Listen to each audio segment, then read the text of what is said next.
Now,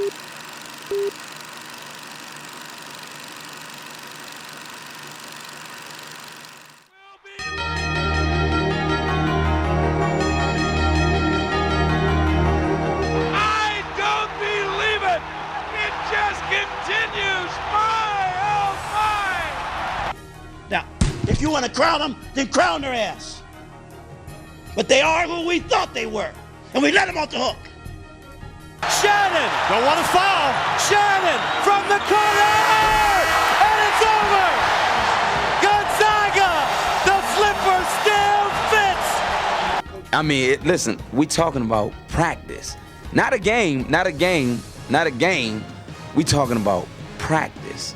Russell takes the snap, drops back. He's going to throw down the middle. He's got a man. The ball's caught. Game over, baby. Touchdown. The game is over. The Seahawks are going back to the Super Bowl.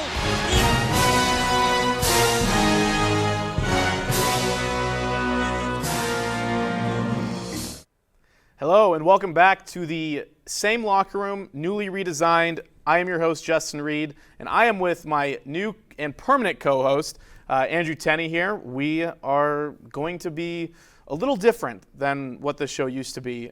Before I would have guests, we would talk about local sports, local happenings, but the thought now is going to be a little more, we're going to argue a little bit. We're going to talk about international sports even. I mean, right now the only thing we have is Korean baseball, really. So that's kind of the thought. So I think we want people to talk with us, to reach out with us with ideas, segments, communicate with us when we go live in a few weeks.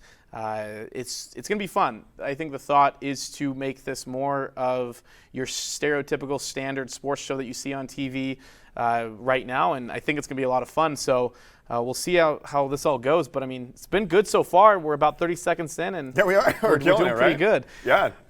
So we're going to be very opinion-based. We're going to try and just discuss sports in a very blatant way and just see how it goes and have fun with it. So it's been a really weird time. There's been no live sports for a while.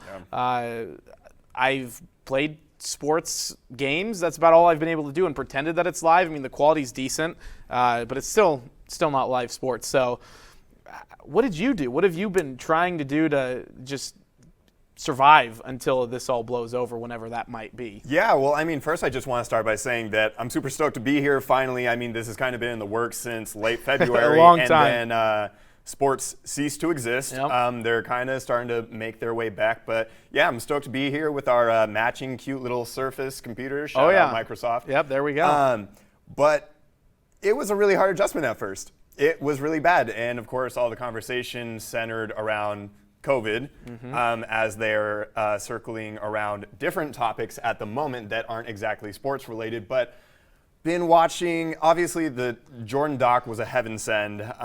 Thankfully they brought that out, because that, a lot of Jordan's Jordan. I mean, he attracts eyeballs.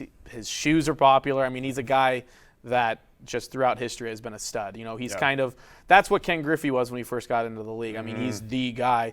And yeah, that documentary, like you said, was a saving grace, because, I watched it with my roommates, and that it felt a little like that, because you were able to at least feel like, it was something different than just boring. It just felt like you were so far out of the loop with everything.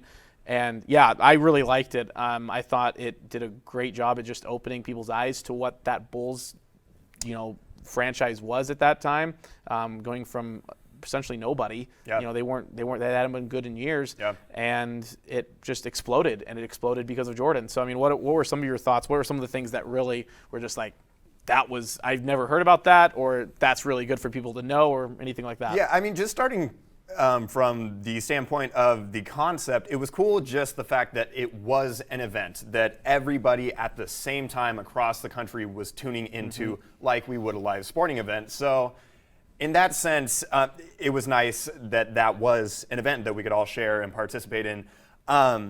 It was awesome, though. Yeah. To be honest, I thought the best 4 episodes were the last 4. Yeah. I thought there were a couple in the middle that were a little slower. I could have done with a little bit less Rodman. We can talk about that. Yeah.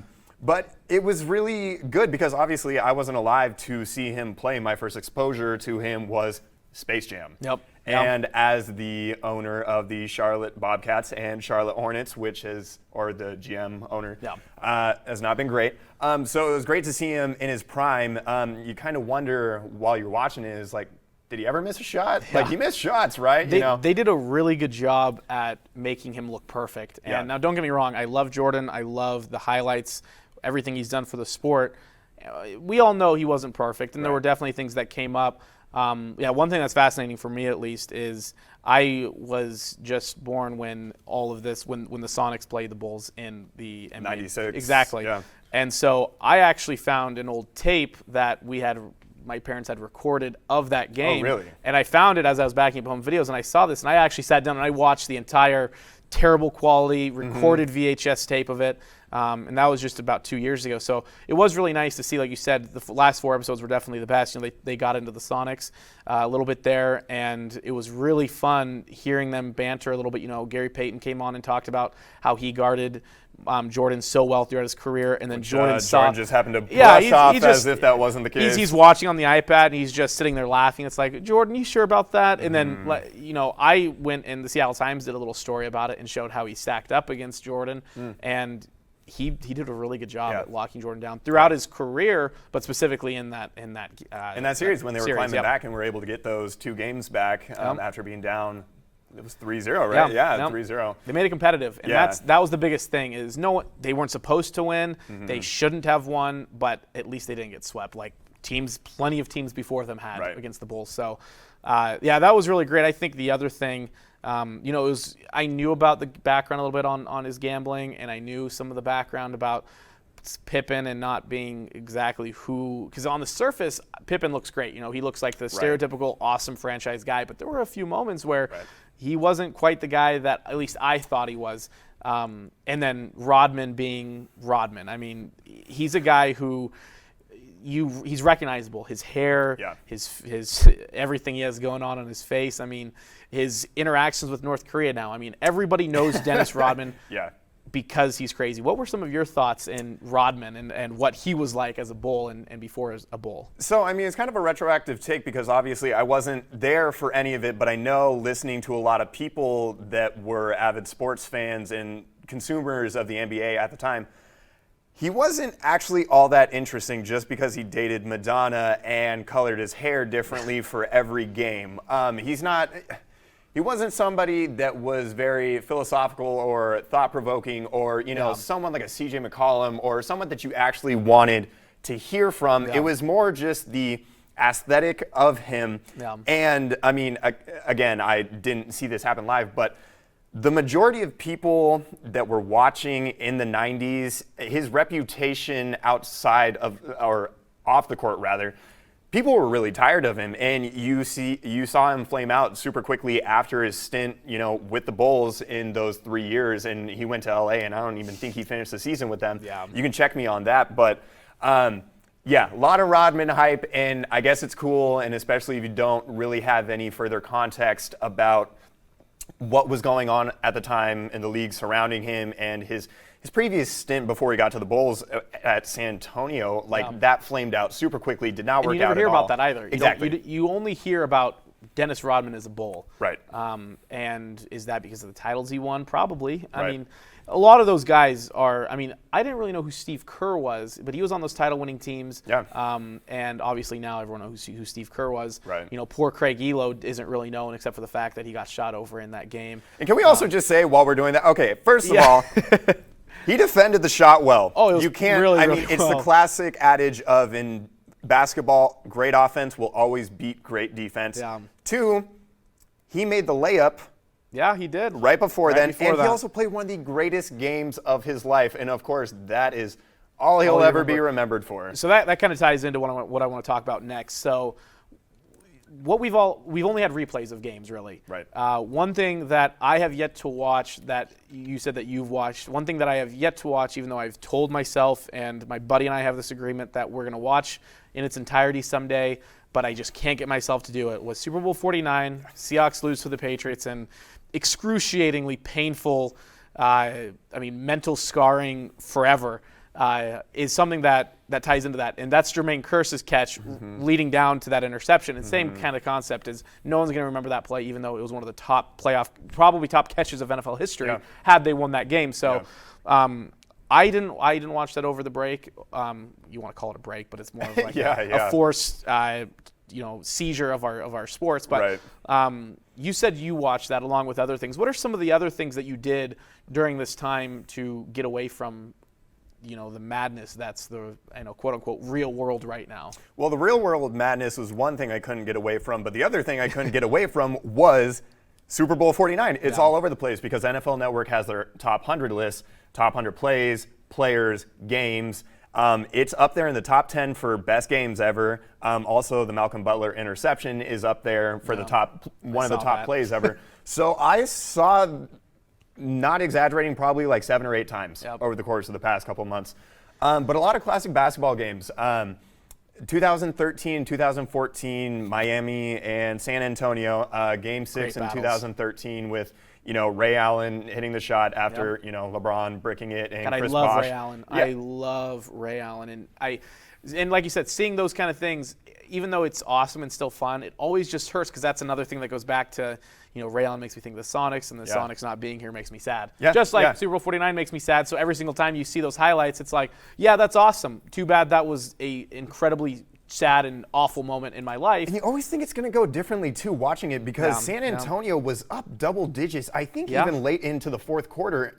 And I'm like watching the game and I'm like, they lose this, right? Yeah. And then, Kawhi bricks a free. That's another thing, kind of dating back to the Jordan Doc stuff, like some of the observations, it's just the way that they played differently. Like watching in the 2013 series, the fact that they're not giving the ball to Kawhi, of course we know Kawhi as, the finals MVP of 2014, but of course last year, 2019, with the Raptors and being a top 3 player in the league for the last couple of years now, it's just weird watching him not get the ball. But of course, he wasn't as well-rounded of a player back then. He didn't have a shot figured out and everything. So it's weird what we know of sports and certain players and organizations now, and then all these replays that are coming up, Hardwood Classics and NFL Classics and all that, and just seeing where the game was at the time. It's very different, and that goes across all sports, just the physicality, the fundamental aspects. There's a lot of guys now who the way that they play is just, some former coaches back in the day would find embarrassing. Right. I mean,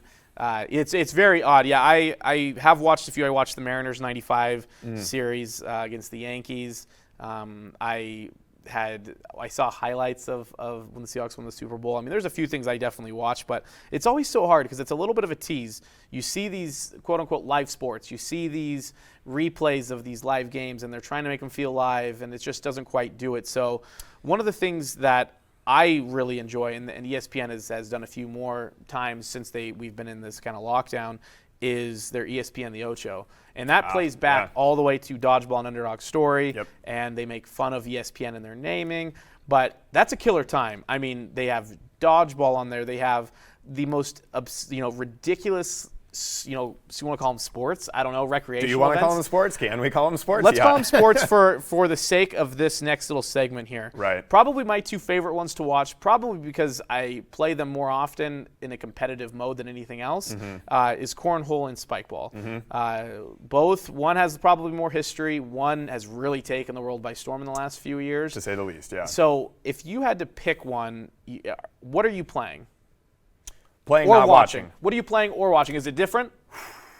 Social setting has to do, or would play a big part in what I'd play. I think I would go with spikeball in either instance, though. Okay. I think there's a little bit more of a frantic pace to it. It's basically a version of volleyball.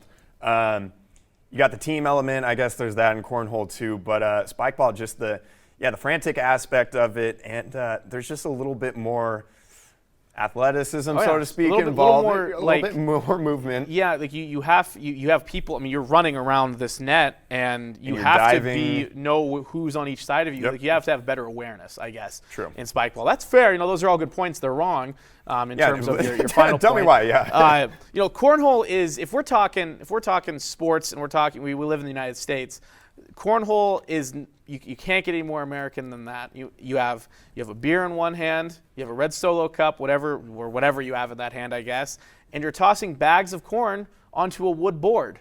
I mean, how much more natural, simple, and American is that? True. Granted, the awareness factor isn't there. Probably because your awareness just can't really be there depending on how many games you've played. That might alter that depending on how many cups you've had. Yep. The other thing, I think the strategy, how much fun it is to knock their bags of corn right off. Or to play defense Defense. Yep. You know, you can play defense, you can play offense, and yeah. So I mean, essentially, you're wrong. I like your points and I appreciate it, but we'll figure out for the polls. spike ball community out there a way to integrate holding a beer in one hand while simultaneously being able to keep track of what hit it is, who's on your team, and whether you need to dive on the ground. If you can come up with some rules for that and you can make it work, maybe I'll change my answer. Yeah, let me get write that down. Contact Spike Ball. You know, maybe they can actually come up with some like Spike Ball licensed merchandise that is, you know, their cups maybe, or how about this? How about Spike Ball cornhole boards, and that gets their name out there more.